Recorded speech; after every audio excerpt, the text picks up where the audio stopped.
ने तीनों कृषि कानून वापस ले लिए। नीरज जी, क्या कुछ कहना है आपका इस बारे में? नमस्कार जी। सर्वप्रथम सबको गुरु पूरब की बहुत बहुत बधाई और उसके साथ साथ देश के अन्नदाता को बहुत बहुत बधाई कि जो संघर्ष हमारे देश के अन्नदाता ने किया, जिसके अंदर गिलहरी का सहयोग हमारा भी रहा, उनकी जीत हुई। पर मैं एक बात जरूर कहना चाहूँगा, अगर जो सरकार इस कानून को पहले वापस ले लेती तो आज जो ये हमारे 700 किसान भाई शहीद हुए हैं, वो हमारे किसान भाई शहीद नहीं होते, किसी माँ की गोद नहीं उजड़ती, हमारी कोई बहन विधवा नहीं होती। आज इतनी हठधर्मिता के बाद इन कृषि कानूनों को जो वापस लिया है, आज सरकार उन परिवारों को क्या जवाब देगी कि जिनके घर से लाल चले गए?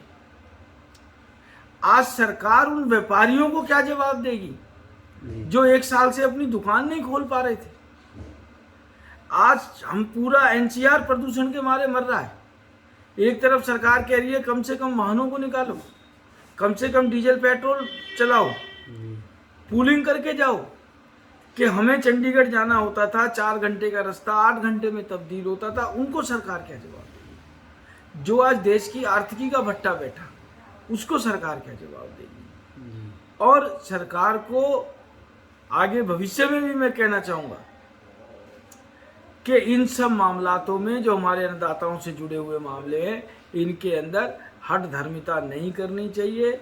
हठ से कभी भी भला नहीं होता जनता का। सरकार का काम है जनता के साथ मिलके जनता के हित में फैसले ले, जनता के हिसाब से कार्य करे। सरकार का काम हठ धर्मिता का नहीं है। सिंधु बॉर्डर की बात करें या किसी भी बॉर्डर की बात करें, सभी किसानों में एक जश्न का माहौल बना हुआ है। उसमें क्या कांग्रेसी भी कुछ शामिल होंगे आज जश्न के तौर पर? नहीं, सब में ही जश्न का माहौल है।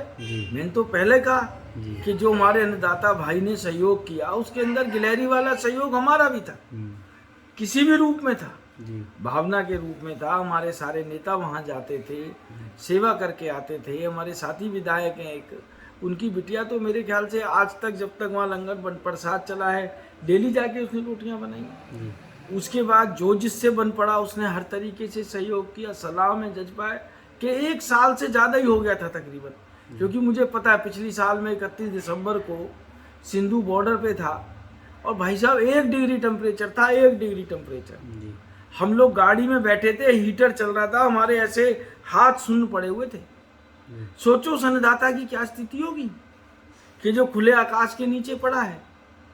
उन दुकानदारों की क्या स्थिति होगी जिनका 1 साल से एक दिन भी दुकान नहीं चली। उन मजदूरों की क्या स्थिति होगी? कुंडली राई में फैक्ट्री वाले फैक्ट्री बंद करके चले गए, या वो काम नहीं कर पा रहे, या जो मजदूर मजदूरी करने के लिए आ रहा है उसको 400 रुपये मजदूरी मिल रही है, 200 रुपया उसका आने जाने में लग रहा है। यही काम सरकार पहले कर देती। पहली बात तो सरकार को कानून बनाने से पहले इसकी सब पहलुओं पर जांच विचार करना चाहिए था। आप किसानों की बात कर रहे हो, किसी किसानों की संस्था ने कहा हो आपसे, किसानों ने मांग पत्र दिया हो, ये कानून बनाना है आपने, इस कानून पे बात करनी है, तो आप इस कानून को लेके आते। और आपने इसके लिए 1 साल लगा दिया।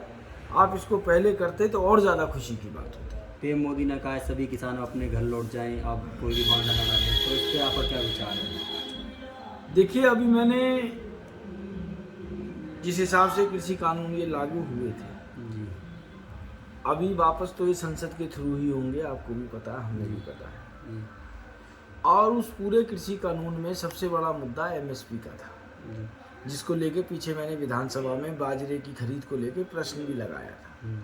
क्योंकि पिछली साल बाजरा सरकार ने 8 लाख मीट्रिक टन खरीदा, इस साल सरकार 1.25 लाख मीट्रिक टन खरीद रही है। मैं सिर्फ हरियाणा के परिप्रेक्ष्य में बात कर रही हूँ। आपने एकदम 100 की जगह 15% बाजरे की आप खरीद पे आ गए, उसमें भी आप भावांतर योजना पे आ गए। या जो धान है, धान जिस हिसाब से पिटा मंडियों में पड़ा हुआ है, उठान नहीं हो पा रहा है, या नुकसान हो गया, उस एमएसपी की तो भी बात नहीं हुई है। अभी तो आज प्रधानमंत्री जी ने कहा है जब इसके पूरे लीगल कागज बन के तैयार होके आ जाएंगे सामने, तो उससे फिर मैं बैठ के चर्चा करूँगा, बात करूँगा। पर मैं एक बात बार बार कहना चाह रहा हूँ कि इस तरीके की हठ धर्मिता को सरकार को कभी भी अपनाना नहीं चाहिए। आज हम सच्चे मन से श्रद्धांजलि भी देना चाहेंगे अपने उन 700 किसान भाइयों को, अपने अन्नदाता को, जो इस आंदोलन की भेंट चढ़ गए।